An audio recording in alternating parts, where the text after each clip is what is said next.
Soil. तो soil का जो हमने सोइल प्रोफाइल है उसके बारे में पिछली स्लाइड के अंदर पढ़ा। आज हम पढ़ेंगे इसके types and constitution of soil, मृदा या मिट्टी के प्रकार और संरचना के बारे में। इसके प्रकारों की बात करें तो मिट्टी के अंदर मुख्य पदार्थों में जो चट्टान है उनसे विघटन के थ्रू खनिज, जीवधारियों से निर्मित कार्बनिक पदार्थ, जल और वायु होते हैं। मिट्टी के अंदर जो छिद्र हैं खनिज कणों के आकार और संगठन पर निर्भर करते हैं। जल संग्रहण क्षमता विघटित पदार्थों के अनुपात पर आधारित होते हैं। साधारणतः मिट्टी 3 प्रकार की होती है: चिकनी मिट्टी, दोमट मिट्टी और बलुई मिट्टी।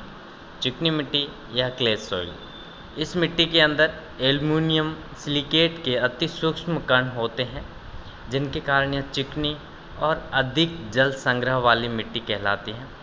इसमें क्ले या एल्युमिनियम सिलिकेट 30% से अधिक होता है। दोमट मिट्टी की बात करें तो दोमट मिट्टी यह बलुई और चिकनी मिट्टी के लगभग बराबर के मिश्रण से बनने के कारण दोनों के बीच के गुण को दर्शाती है। इस मिट्टी में जो वाटर होल्डिंग कैपेसिटी है वो चिकनी मिट्टी से कम परंतु बलुई मिट्टी से अधिक होती है। बलुई मिट्टी, इस मिट्टी में रेत या बालू का अत्यधिक परसेंटेज होता है। इसमें लगभग 70 से 80% तक रेत और लगभग 10% प्रत्येक के अनुपात से एल्युमिनियम सिलिकेट और सिल्ट के कण होते हैं। रेत के अधिकांश के कारण इसकी जल संग्रह शक्ति बहुत कम हो जाती है अतः पोषक तत्व भी अपेक्षाकृत कम होते हैं। International system of soil classification देखें तो जो क्ले हैं उसके कणों की साइज होती है 0.002 मिलीमीटर mm। जो रेत है सैंड है उसमें 0.02 से 2.0 mm साइज होती है और सिल्ट के अंदर 0.002 से 0.02 मिलीमीटर सिल्ट के कणों की साइज होती है और ग्रेवल के अंदर मोर देन 2.0 mm साइज होती है। तो ग्रेवल के अंदर सबसे ज़्यादा साइज रहती हैं।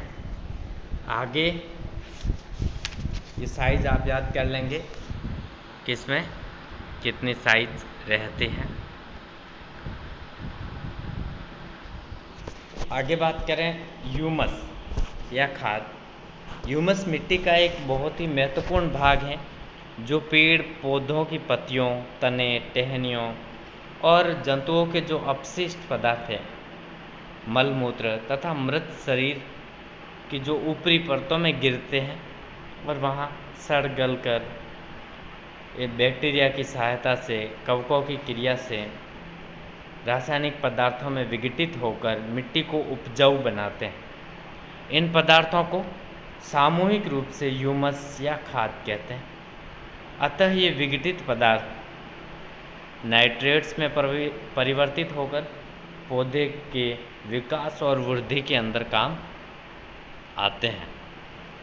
मिट्टी की रासायनिक प्रकृति की अगर हम बात करें तो मिट्टी में अनेकों कार्बनिक, अकार्बनिक लवण, पोषक तत्व तथा कार्बनिक यौगिक, जिसमें मुख्य रूप से जो पौधे और जीव जंतुओं के विघटन से जो प्रोटीन उत्पन्न होते हैं वो आदि रासायनिक पदार्थ होते हैं।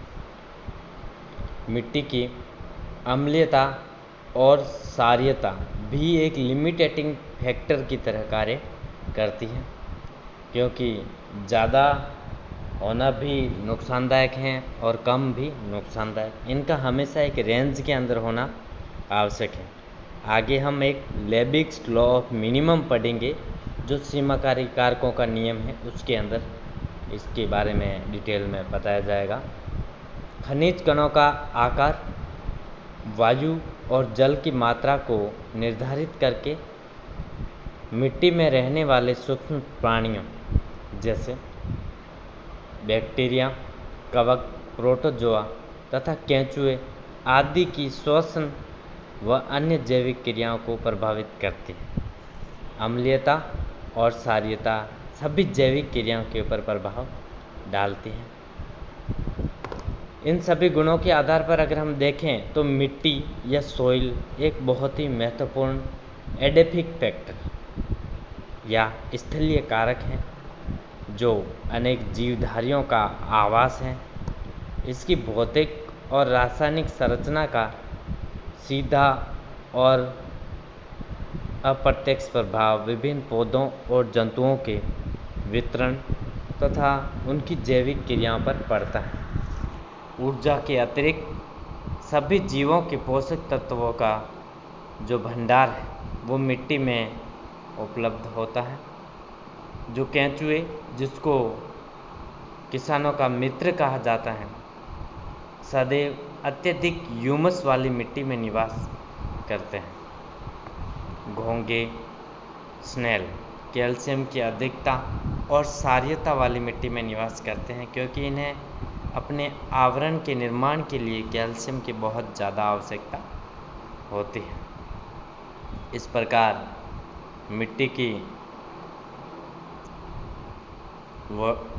गृहता और वायु गृहता के आधार पर भिन्न भिन्न क्षेत्रों में फसलों और वनस्पतियों की भिन्नता होती है। इसकी वाटर होल्डिंग कैपेसिटी और कितनी वायु इसके जो पोर्स हैं उनके बीच उपस्थित रहती हैं, इस आधार पर फसल और वनस्पतियाँ होती हैं।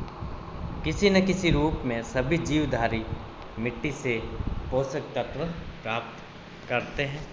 इस तरीके से अगर हम देखें तो मिट्टी एक बहुत ही आवश्यक अजैविक घटक है जो जंतुओं और पादपों सबके लिए बहुत ज़रूरी है। जंतु इसके अंदर निवास करते हैं, अपना जो अपशिष्ट पदार्थ है मल मूत्र इसके ऊपर छोड़ देते हैं और उनसे खाद का निर्माण होता है। उसी खाद से पौधे ज़्यादा तेज़ी से वृद्धि करते हैं और पौधों को जंतु खाते हैं। एक तरीके से साइकिल हम कहें तो पूरी साइकिल के रूप में मृदा का भी इतना ही योगदान होता है।